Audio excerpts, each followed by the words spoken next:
build a color 4x4 van. Give you an update this week. Getting ready to go to Telluride next week, a week from this Thursday. So doing some little things, and finally got my Dickinson Marine cooktop plumbed in, all gassed in. You can see this is here. It slides out on this drawer if you haven't seen that before. All the fine tuning's not quite done, but anyway, it slides out there. It has this this insert here that sits on top of it. I have several times sat there and watched TV while I was eating and just use this as a table. It'll support plenty of weight. But you pull that off here, and you've got your cooktop here. It has one large burner, one smaller burner on this side, and has electronic ignition. I don't know if you'll be able to see the flame or not, but that's the big burner, and that's the smaller burner. So all functioning and working. Like I said, it has electronic ignition, and when there's no the ignition's not being pressed, gas is cut off, so there's no chance of leaks there. One thing I can't stress enough, and when you're doing these types of gas connections, always check all your connections with soapy water. Use the proper sealants. I use the tape is what I usually use for my connections, but no matter if you use that or if you use, there's a bunch of different sealants you can use also, but always go back and check your connections with soapy water. Make sure you don't have any leaks. I had a leak up underneath here on an L connection that was actually a factory connection, and there was a leak on that, so I had to go back, take that apart, and redo it. So even the stuff that looks like it's already done, check those as well, just to be sure you're safe.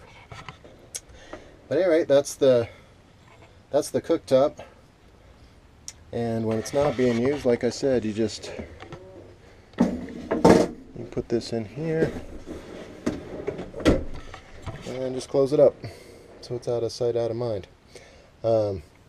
Originally I was going to try and put that cooktop into this top, but as I explained in an earlier video, that drops 5 inches, which would have put it here with the fridge or thereabouts. So I would have had to take this all apart, frame it up a little bit, put the top back on, then cut it out, and I would have had to redo all this, and I didn't want to get that far into it. So I came up with this plan, which, yeah, we're not even painted, it's just primered.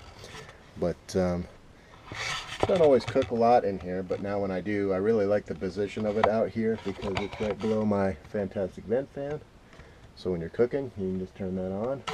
You don't have any issues of any flammable materials being near your cooking surface, so you have to put some aluminum or something up there to shield it. So I really like all those aspects of it, and we'll be trying it out in Telluride here next week. And the other projects continue. Starting to do a little more insulating and get ready to get some paneling up, and hopefully have us a little warmer, because it should be pretty cold at 10,000 feet or close to it in the first week of October.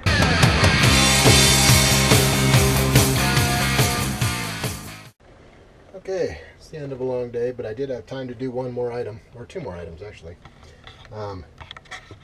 I got the sill in on this side, which matches the sill on this side. And before I did that, I told you I wanted to add another camera to the back to watch the trailer load. Well, here's the camera here, and I haven't mounted it yet. It's a video feed and a power feed there. The wire to power that and run it to my monitor up there, I ran through here before I did that, and there's a bunch of excess back there and a bunch of excess up here. So I think that's the last of the wiring that I'm going to do, and I'm just going to start buttoning it up. As you can see, I'm starting to insulate, and I'll clean that up and get some paneling on, hopefully before we go to Telluride. So more progress.